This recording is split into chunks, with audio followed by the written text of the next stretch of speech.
Brought to you by Agilus Diagnostics.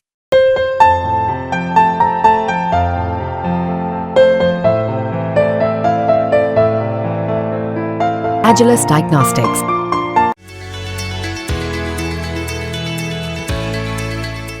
भारतीय बैंकों का हजारों करोड़ रुपया लेकर विदेश फरार हो चुका भगोड़ा विजय माल्या कुछ ऐसा कर बैठा जिससे वो सेबी की रडार पर आ गया।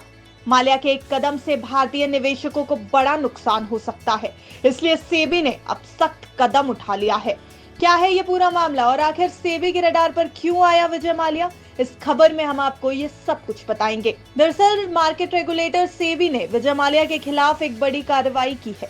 किंगफिशर के मालिक विजय माल्या अब 3 सालों के लिए मार्केट में किसी भी तरह का लेन देन नहीं कर पाएगा। सेबी ने उसे 3 सालों के लिए मार्केट में किसी भी तरह के लेन देन के लिए बैन कर दिया है। सेबी का कहना है कि विजय माल्या के सिक्योरिटीज मार्केट में एक्सेस पर रोक लगाई जाती है। सेबी ने माल्या के किसी भी तरह से यानी प्रत्यक्ष या अप्रत्यक्ष तौर पर सिक्योरिटीज के खरीदने, बेचने या किसी भी प्रकार की डीलिंग करने या सिक्योरिटीज मार्केट के साथ किसी भी तरह के लेन देन पर रोक लगा दी है। भगोड़े विजय माल्या पर 26 जुलाई 2024 को जारी अपने आदेश में सेबी ने कहा कि विजय माल्या भारतीय बाजार में लिस्टेड किसी भी कंपनी में प्रत्यक्ष या अप्रत्यक्ष तौर पर कोई निवेश नहीं कर सकेगा, उससे किसी भी तरह से जुड़ नहीं सकेगा। इस दौरान किसी भी उसकी सिक्योरिटीज होल्डिंग को फ्रीज करने का फैसला किया गया है।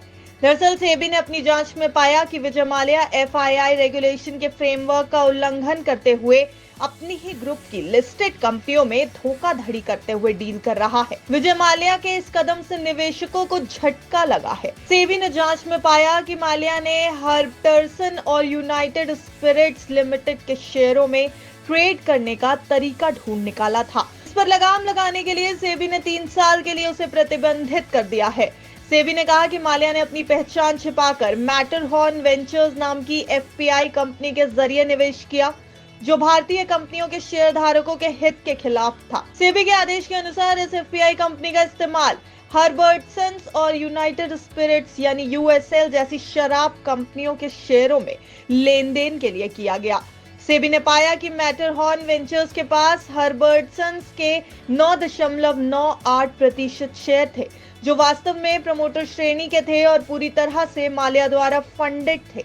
यानी माल्या ने मैटरहॉर्न वेंचर्स नाम की एक विदेशी पोर्टफोलियो निवेशक यानी एफपीआई कंपनी के जरिए अपने ही समूह की भारतीय कंपनियों के शेयरों में अप्रत्यक्ष रूप से कारोबार किया। इस तरह उन्होंने सिक्योरिटीज मार्केट में अपने निवेश की असली पहचान को छिपाया।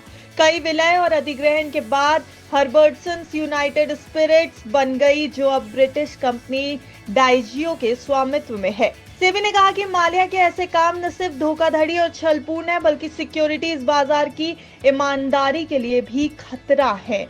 इससे पहले 1 जून 2018 को एक आदेश में सेबी ने माल्या को 3 साल के लिए सिक्योरिटीज मार्केट में प्रवेश करने से रोक दिया था। ये कार्रवाई यूएसएल के पैसों के गलत इस्तेमाल और अनुचित लेन देन के लिए की गई थी। अब इस हरकत के बाद अगले 3 सालों तक विजय माल्या भारतीय शेयर बाजार से कोसों दूर कर दिया गया है और इंडियन शेयर मार्केट में अगले 3 सालों तक विजय माल्या के निवेश पर रोक रहेगी। आपका इस पूरी खबर पर क्या कहना है, हमें कमेंट करके जरूर बताएं। बिस्तक आपके लिए लाया है प्रीमियम मेंबरशिप प्रोग्राम, जहां आपको मिलेंगे कई सारे फायदे, जिनमें मार्केट न्यूज़लेटर, लाइव चैट पर आपके सवालों के सबसे पहले जवाब, मार्केट आउटलुक, वीकेंड पर मार्केट स्कैन, एंकर्स के साथ चैट और भी बहुत कुछ। इस प्रीमियम सब्सक्रिप्शन में 3 तरह के प्लान्स हैं, सिल्वर, गोल्ड और प्लैटिनम, जिनकी शुरुआत मात्र 159 रुपए महीने से होती है।